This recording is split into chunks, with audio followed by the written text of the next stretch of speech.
blameless means, or what's next on the list? Temperate is the word in many versions, a word which indicates showing moderation or self-restraint.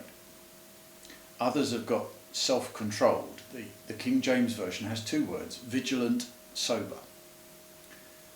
Paul has not given to drunkenness at the beginning of verse 3, so maybe here we should think of other dangerous intoxicants that do very easily cause us to lose our clarity of mind.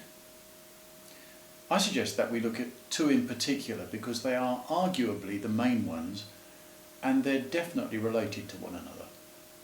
So first, let's read Romans 12, verse 3. One main cause of intoxication is when our self-regard gets overinflated.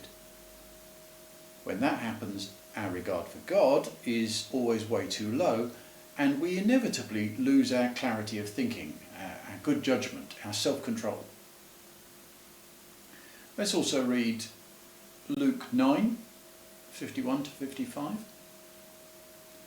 Now, what are James and John wanting to punish here?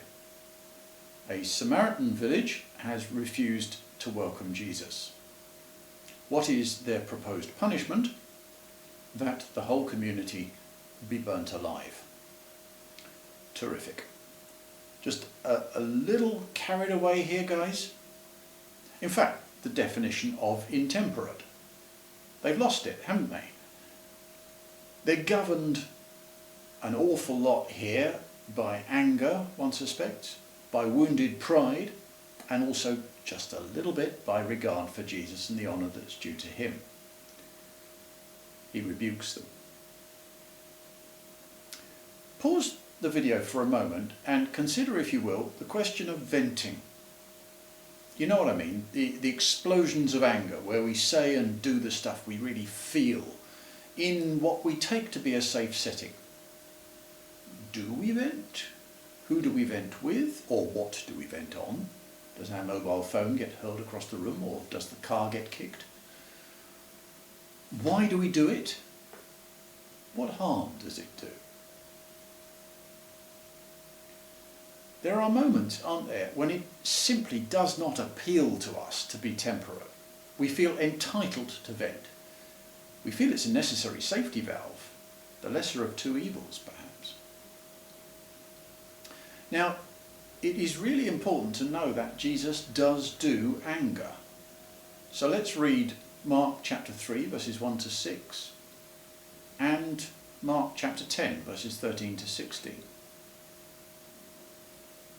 What has made him angry or indignant in each case? Compare that with what makes us angry or indignant. In both cases for him, in different ways, but it's an offence to God's dignity, which has been perpetuated in God's own name. Another example of this would be where he overturns the tables of the money changers in the temple. It isn't their lack of respect for him in person, it's the lack of respect for the Father, and consequently it's the lack of respect that they have for vulnerable people. What does he do in his anger? In both cases, he mends the offence to God's dignity, healing the man, welcoming the children. Venting, he has no need for. Venting achieves something for us, or at least we think it does. Jesus doesn't need that. His anger achieves something for them. I well remember my friend's shock one year upon coming round the corner at Spring Harvest and seeing a famous youth evangelist having to be restrained from duffing up a helpless vending machine.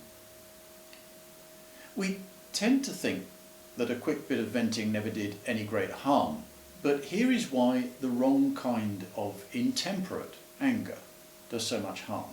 First of all, let's read Exodus chapter 34 and verses 5 to 7. Our God is slow to anger. If we're fast and out of control in our anger, then we have fallen out of step with him. There will be consequences for others and ourselves. Next, let's read Proverbs chapter 16, verse 32.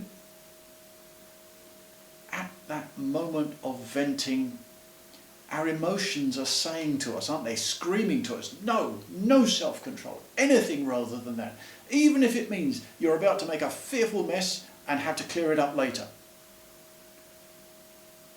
This verse tells us quite clearly that we are being deceived in that moment. We are falling for the illusion that lashing out achieves anything, and it doesn't. Patience does. And then there's James chapter 1, verses 19 to 21. In the end, with anger and the pride that causes it, there's going to be a straight choice between his kingdom coming or mine. Which will it be? Well, what alternative do we have to venting? Well, from James already, we know that it's about more listening than speaking. And Proverbs 22 verse 10 also has something to say about how we should and shouldn't employ our speech. Let's finish today by looking at Ephesians chapter 4, and we'll read verses 17 to 32. There's really not much here about how to safely vent that dangerous build-up of anger once it's happened. Instead, there's a whole lot about becoming the kind of people who don't need to vent, even though they will become angry. Verses 17 to 19, don't think with your senses and your feelings. Verses 20 to 24, don't go back to the ways that you repented. Verse 25, be truthful. Verses 26 to 27, when you need to reconcile, do it quick. Verse 28, don't be lazy. At the heart of my laziness is an idol, me. And that false god resents any infringement of his dignity. Verse 29, limit the talk to what is helpful, what is wholesome. Verses 30 to 31, don't grieve the Holy Spirit of God. Get rid of unrighteous anger by forgiveness and reconciliation, not by venting. If you have been, thanks for joining in.